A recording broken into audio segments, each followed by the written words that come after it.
What's up, everyone? Welcome to episode 3 of the DRS Podcast. We're here today, and we're going to be doing a Hungarian Grand Prix race review and recap. Can't wait to get started. All right, so now into the weekend, we're going to start with qualifying, which was a little bit of an interesting session, actually, because this is the first time all year where we've seen both Williams out in Q1, meaning George Russell did not qualify into Q2. Finally had a relatively poor qualifying performance, didn't put the lap together, never felt right in the car.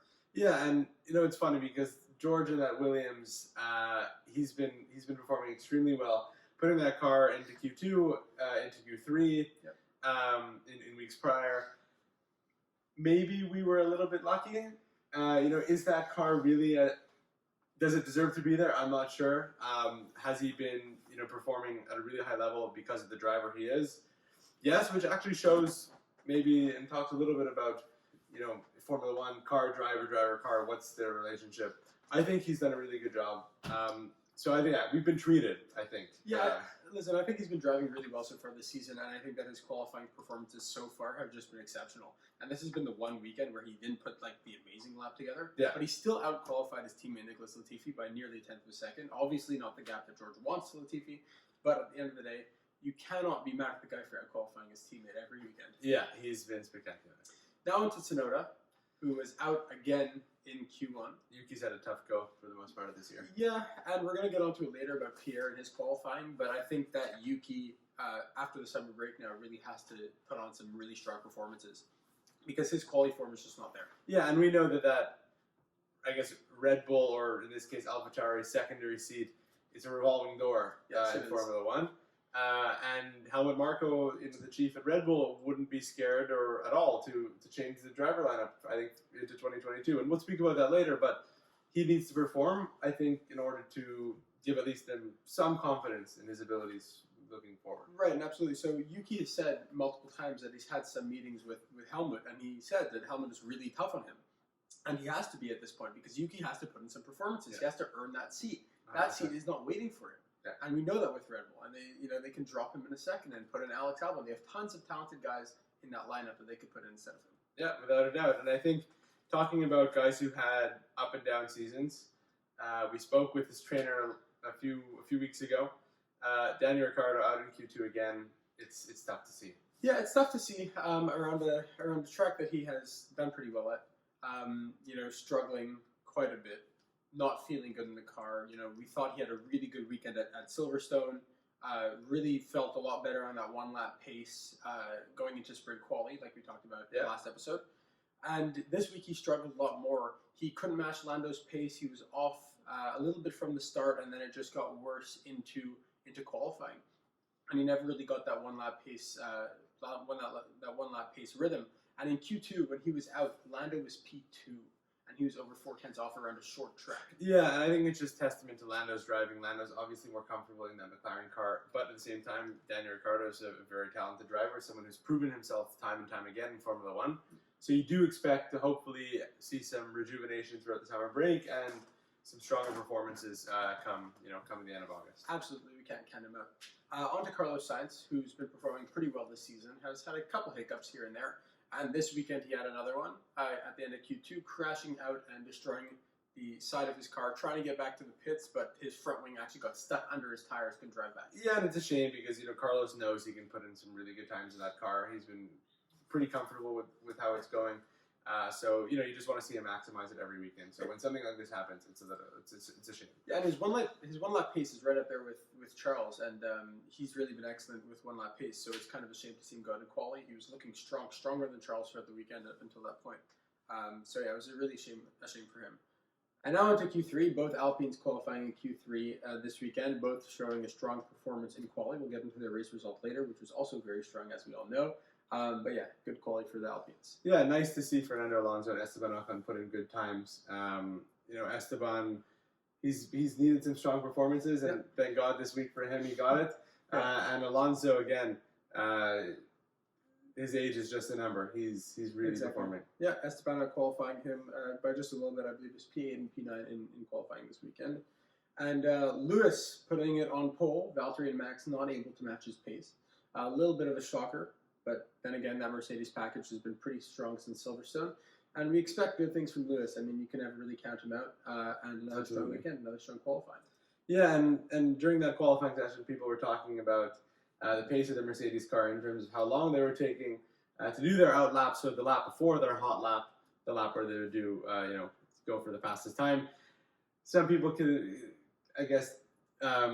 some people didn't like the fact that he was slowing down, I should say, on his Q3 lap because... Yeah, they accused Mercedes of playing some mind games and some I guess tricks. It was called gamesmanship as opposed to sportsmanship, and tried to slow Red Bull down, maybe not give them enough time to cross the line and do another hot lap. And it actually worked for Sergio Perez. He couldn't get his lap in. He was very frustrated after that one. But the lap actually wasn't slower than the one prior, so he was just fine. Yeah, exactly. And Mercedes he just did a little bit of a slower lap. Nothing too crazy, nothing illegal. And the thing is that they went out of the garage in front. They have control of what their out lap is going to be. And Red Bull going up behind them is really what penalized Red Bull at the end of the day. Yep. Moving on, Pierre Gasly had another great qualifying performance, putting himself up into P5, which is, I believe, 12 or 11 places ahead of his teammate Tsunoda, who he said was struggling. And he actually had a bet with his team boss, Franz Tost, about getting a Ferrari to drive him back to his hotel. Yeah, I saw that. Had Pierre qualified P6, their agreement was that France would get him a Ferrari to drive back. But he qualified P5, so Pierre was like, oh, now I better get 2. Yeah, that was funny. I saw he was, that was nice.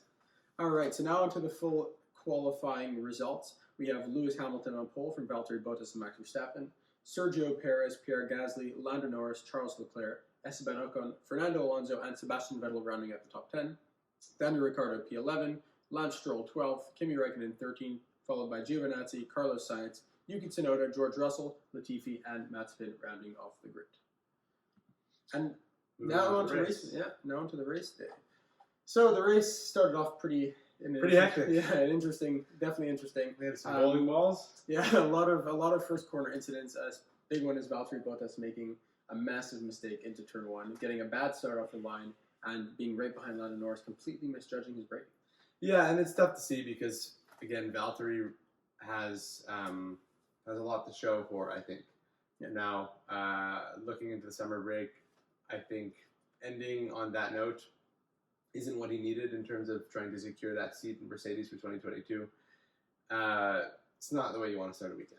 No, not at all. And he, qualifying P2 is not a bad result for him at all in qualifying. And coming off of that, having a terrible start and absolutely punting Norris into Verstappen and then taking out Perez on his own. Yeah, he's a disaster. He took out 4 cars. He took out 3 cars. You can't do that in Formula 1. No, you can't do that in Formula 1.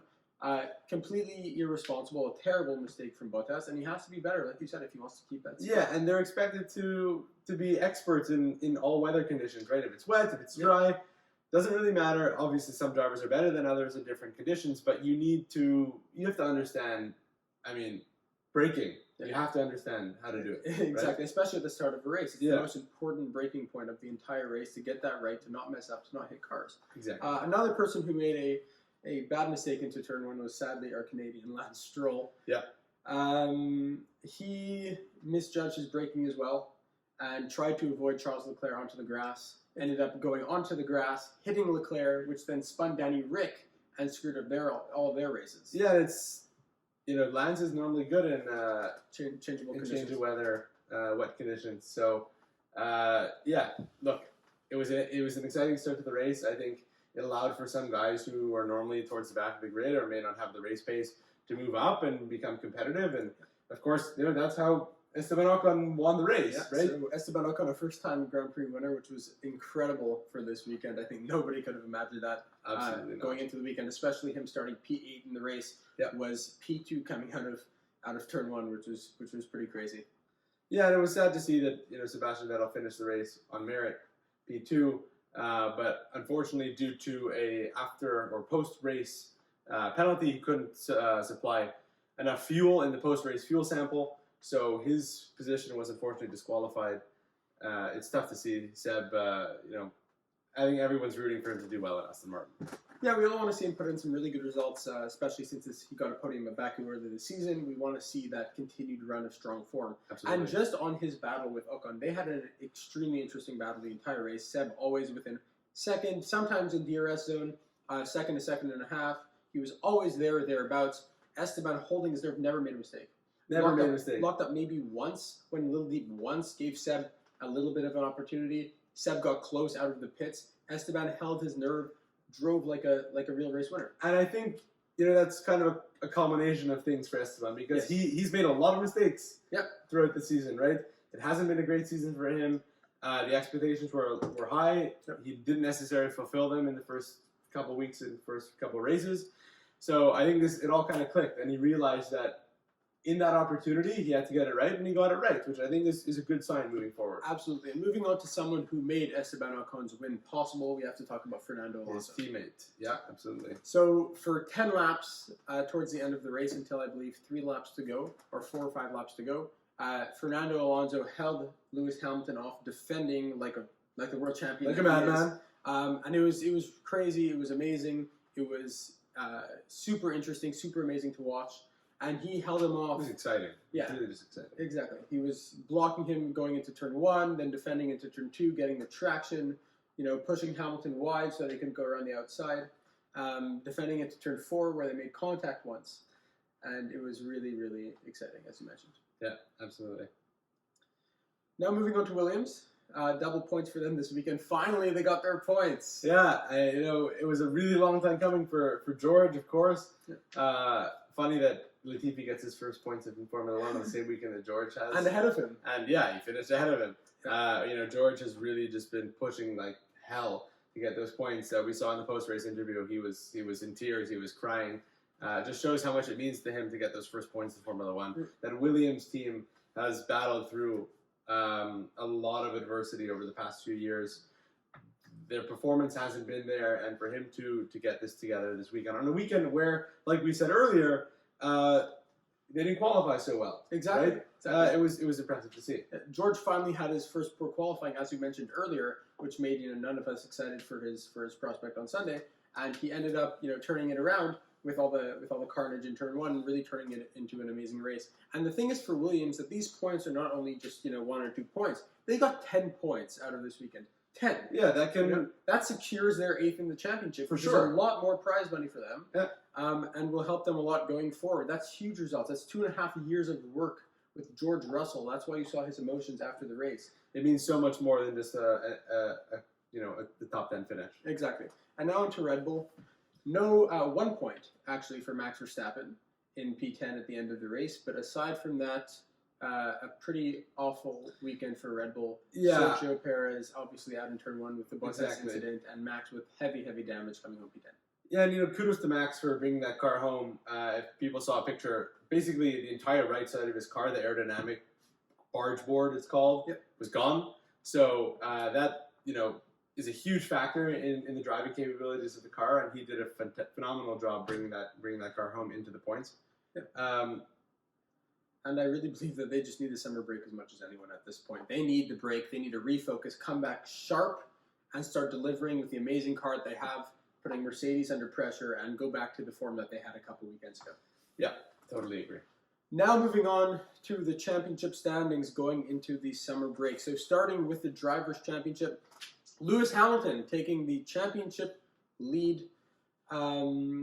Pretty crazy now at this point of the season that he's come back after being down 33 points in Silverstone. And if you remember correctly, the man himself, Will Buxton, predicted this. Yes, he did. In our first episode, he did predict that Lewis would come back. He also predicted that Max would come back again later on in the season. So yeah, you can't have those crappy weekends from Red Bull, though, if they really want to claw back at Mercedes for the championship. Not just for the Drivers' Championship, but for the Constructors' Championship as well, which is equally as important. All right, so now going through the driver's standings so far, we have Lewis Hamilton in P1 with 195 points, followed by Max Verstappen, 8 points behind. Lando Norris still keeping that 3rd place. That's incredible. It was his first DNF, first non-points finish in 16 races. Still keeps his P3. Talking about consistency from a young guy. Exactly, followed by Valtteri Bottas and Sergio Perez, who round out the top 5. Carlos Sainz and Charles Leclerc with 83 and 80 points in P6 and P7. Strong for Ferrari. Shows that consistency, I think. Still not where they want to be. Yeah. Of course, they want to be at the top. They're Ferrari, but both drivers, consecutive drivers in the standings shows that I think they're moving in the right direction. Yeah, and both drivers probably getting the maximum out of the car. Absolutely. Pierre Gasly in P8, Danny Rick in P9, Esteban Ocon in P10, Alonso in P11, Sebastian Vettel P12. Sadly, getting his P2 taken away from him this past weekend, which really would have boosted his and Aston Martin's standings in the championship. Much needed. Yes. Tsunoda P13, disappointing. Stroll P14, he would want to be higher up than that. Yeah, definitely disappointing. I think, he's no longer a rookie in Formula One. He's many years in now, and I think he wants to start getting some more consistent, stronger results. And unfortunately, at least right now, that Aston Martin car isn't quite there. Right, and he also hasn't been at the top of his game, I think. Yeah, 100%. Followed by Nicholas Latifi with 6 points ahead of George Russell with 4. Strong Big for points. our Canadian right there. Although, like we mentioned earlier, George may deserve those points at this point more than Latifi did. But yeah, exactly. Kimi P17, Giovinazzi P18, Mick Schumacher P19, and Matt Spin rounding out the 20. And now onto the constructor standings, where Mercedes are ahead now by 12 points, which is pretty big. Like we mentioned earlier, they were behind by, I believe, 40 points heading into Silverstone. Nearly at least, yeah. So 2 weekends now, and it's completely flipped the other way, and they are now up 12 points on Red Bull, followed by Ferrari and McLaren, tied at 163, which makes the battle for third place in the championship very exciting towards the end of the season, followed by Alpine, AlphaTauri, Honda, Aston Martin, Mercedes, Williams, Alfa Romeo, and Haas are the 10. Yeah, remember, last year that battle for third in the constructors was it came down to the last race. Yeah. Remember when Lando went to hug Zach at the end? Yeah, exactly. They were just so happy. It means so much. The Constructors' Championship, testament to the hard work that the teams do. Right, and it's also, money for next year. And McLaren, with the new regs next year, really want to come out and swing for the top. They want to be there. They want to be winning races. Just like anyone, but McLaren especially, they're clawing back. They're getting there. And I think this is just another stepping stone for them. Now, on to the fun part, the summer break contracts. Of course, in Formula One, we call this the silly season. It's when drivers talk about where they're going to be racing next year. Normally, people sign in different teams, guys leave teams. Yeah. A lot of interesting things can happen. Some blindsides, who knows? I think this year, though, we're going to see something that's quite expected, which is George Russell hopefully getting that seat at Mercedes. I think it's a long time coming, and I think Mercedes can't necessarily pass up on that opportunity once more. Yeah, I think it's definitely interesting. I think that I hope that we'll hear by Spa by the end of the winter, by the end of the summer break. Sorry, not winter. Which would be good news for Formula One fans. I think a lot of people want to see George in that Mercedes next year. I know we do. So what happens to Valtteri? So that's where it gets interesting, because this is where the grid can shake up quite a bit. A lot, yeah. Alfa Romeo have quite the connection with Valtteri right now. They've been talking. Yep. Fellow Finn with Kimi Räikkönen. Exactly. Possibly. We'll go over that after. But Bottas at Alfa Romeo could be quite an interesting combination. I know he wants to stay in F1. Yeah, and I don't think he'd go back to Williams per se, where he started his career. That's really a backwards move. Alfa Romeo, also a backwards move, but Kimi Räikkönen did it after Ferrari. It's still a team in Formula One that has rich history, competitive to be there. Yep. So would it be a bad spot if that's what it takes to stay in the sport? I don't think so. Right, but what does that do to a driver? A driver who's been at the best team for the last I think he tries to close out, or at least drive as long as he can. Mm-hmm. He had 5 years at Mercedes to make it happen. Yeah. If he was going to win a championship, it was going to happen there. Right? You're not put in the best machinery to sit in second. Unless it's behind Lewis Hamilton, which doesn't matter. Doesn't matter. If he was going to do it, it was in those 5 years. Absolutely. He can't complain that he's going to go race. He's going to stay in Formula One, but he's going to race at Alfa Romeo and not win a championship. Well, what can you say? You had the best equipment. You're given the opportunity. You had to take it, and you did. Yeah. And now, continuing with Alfa Romeo, a lot of questions about if Kimi Räikkönen will continue after next year. If he doesn't, there are some interesting prospects, such as Robert Schwartzman, who is currently in Formula 2, and Callum Ilott, which I think would be maybe a fan favorite for F1 fans. Yeah, I think people would really like to see him. All right, and now on to Red Bull. If Mercedes... Always fun. Yes, always fun. We do think that they're going to sign Sergio Perez, and we think they're going to sign him soon. But if Mercedes pass on George Russell... Helmut Marko has previously said that George Russell is a opportunity that viable candidate that Red Bull cannot miss. Yeah. If Mercedes missed the opportunity of signing him, I really do think that he'll be in a Red Bull car next year. Yeah, I think without a doubt. You have a guy, an up-and-coming talent who's just proven that he's world championship caliber. So if the seat opens up at Red Bull because Mercedes is too dumb to not take him, then sure. I mean, any smart businessman would say, yeah, I'll take him, 100%, and they'll pay what they need to pay, and George will drive a Red Bull. Absolutely. I think realistically we'll see him in a Mercedes. Yeah, realistically we'll see him in a Mercedes. Perez, as he's been decently strong this season, back in the Red Bull. And aside from that, we'll see. Maybe we'll get some surprises. But yeah, it's always possible this time of year. You never know. Shakeups can happen everywhere. Yeah. But always interesting in Formula One. A few weeks off now, and we will get back to racing in a few weeks' time. All right, and that's it for episode 3 of the DRS Podcast, the Hungarian Grand Prix race recap. Thank you for listening and watching. Make sure to like and subscribe, and we'll see you next time.